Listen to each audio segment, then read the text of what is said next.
Hello everyone. Today we are going to talk about organizations within Islam that are labeled as terrorist groups by Western countries.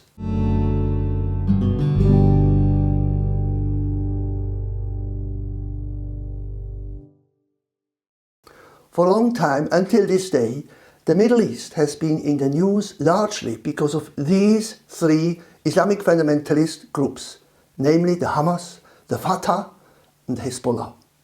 If you want to know more about the history and the characteristics of these groups, then watch this video. Stick around because we are going to explore it all. For more in-depth information, you can check out my book, Ask Your Muslim Friend, where I cover this topic in section 1.6.10.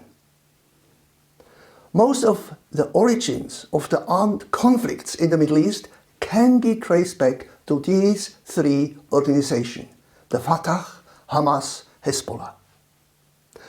When Arafat was president of the Palestinian Authority, the PA, Fatah, the military wing of the PLO, the Palestine Liberation Organization, carried out numerous attacks.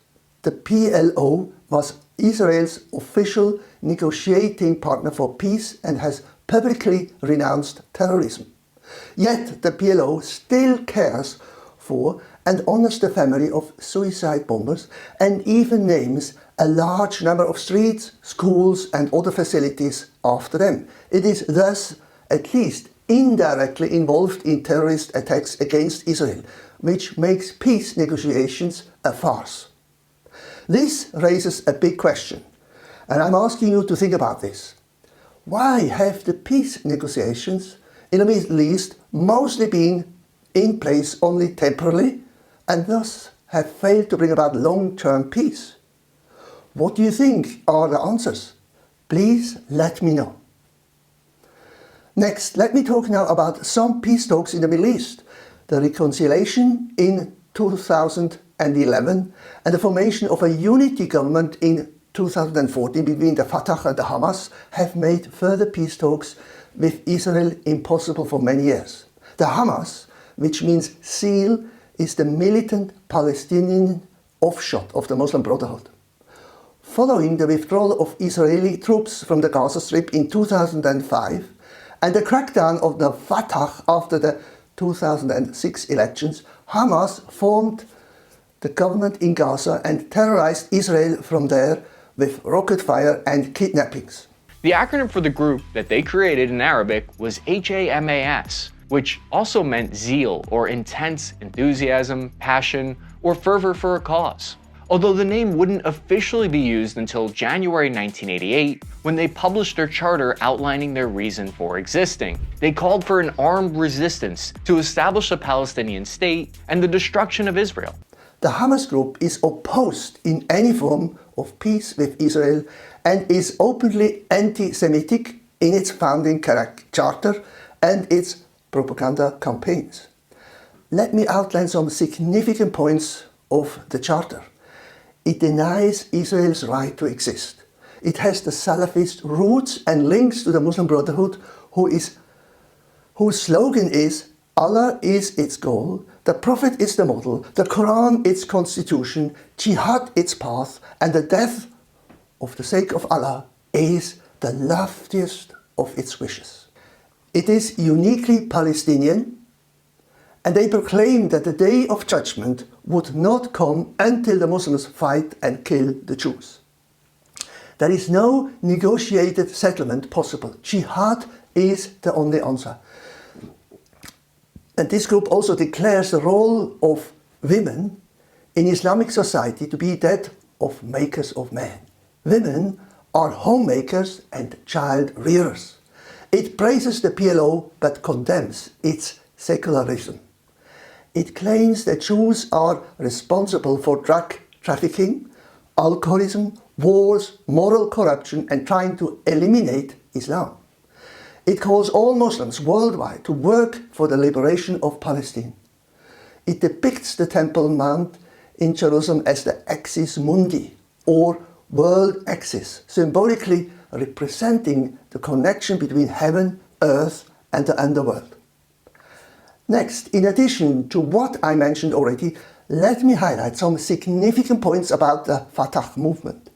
The Fatah movement was founded in 1959 by members of the Palestinian diaspora. Fatah became the dominant force in Palestinian politics after the Six-Day War in 1967. Fatah was always involved in an armed struggle against the State of Israel, especially during the Second Intifada from 2000 to 2005. Fatah intensified armed conflict against Israel by conducting several suicide attacks. Its founder and leader was Yasser Arafat.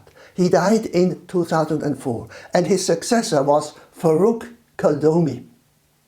In 2009, Abbas was elected chairman of the Fatah. Fatah is also active in the control of Palestinian refugee camps. There have been numerous expressions of discontent and splits within the Fatah movement. If you are enjoying this breakdown of these three Islamic terrorist groups, do not forget to like the video and subscribe to the channel. We have more content like this coming your way. Let's talk about Hezbollah.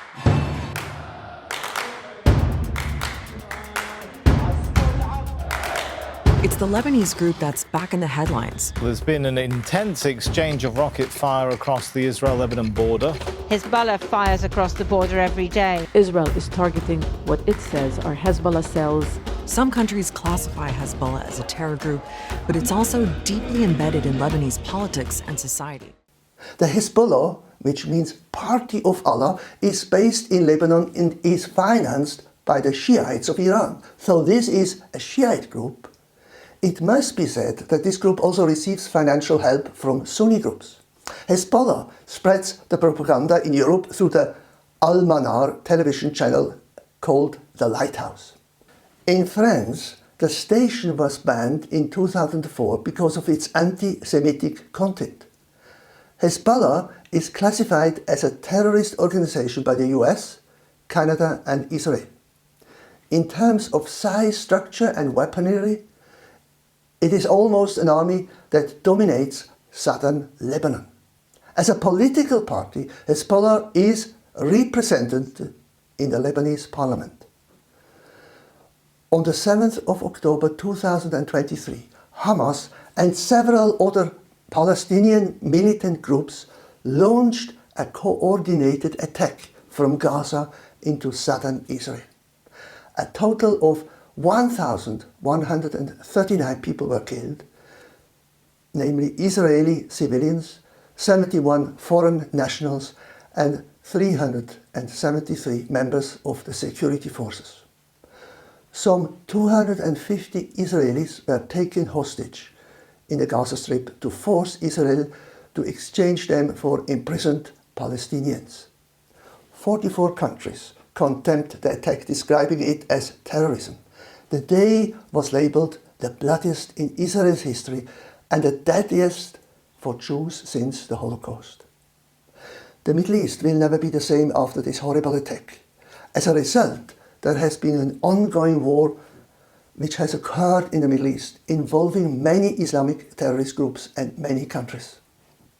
How can Christians and Muslims discuss this sensitive issue of Israel's role? It is my experience that many Muslims have a general hatred against Jews and the State of Israel.